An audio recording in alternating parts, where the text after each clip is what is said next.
and adults, especially differences between the younger people and their parents. These differences stem from older and younger people not understanding each other because in their differences, like experiences, opinions, behavior, etc.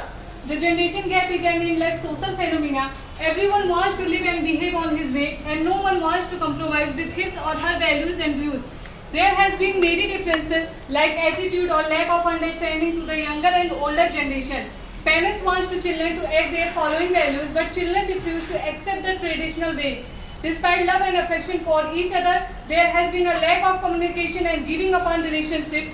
Both generations have to develop more understanding and acceptance for each other, and no one can in this generation gap. But obviously, it can be reduced as in one live in a tense environment. With the development of science and technology, the present world is changing very fast. It is believed and rightly so that there so have many scientific development during the last 2 centuries as have not been achieved in the entire history of mankind from the Stone Age of the 18th century. The invention and ideas of yesterday have become outdated. The new beliefs and attitude have come up in every walk of life.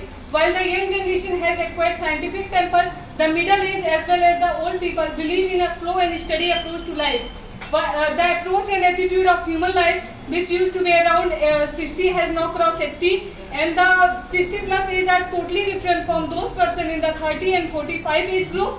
The young girls of today are not the side type of the old time. They don't hesitate to wear a tight-fitting cloth like jeans, skivvy and low-cut blouses which expose their body, and this is the fashion of the day. But the old people family do not approve such a dress, and this is another example of generation gap.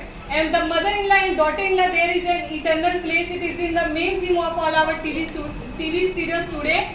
And the daughter-in-law is a working woman. She is an independent lady with her own ideas and daily routine. And the mother-in-law expects her to do some household chores, which is not possible because she is exhausted when she returns her house. And the generation gap is characterized by the lack of faith between the two people of two generations, and it is a very harmful to both generations. And the generation gap is characterized by the lack of faith between the two people of two generations. It is a harmful effect of both generations, and I think spending time would be an effective way to build a strong bond between them. So thanks for appreciating me with a great affection. Bye. I have a veil of time. Thank you. Yeah. Very good. So, how people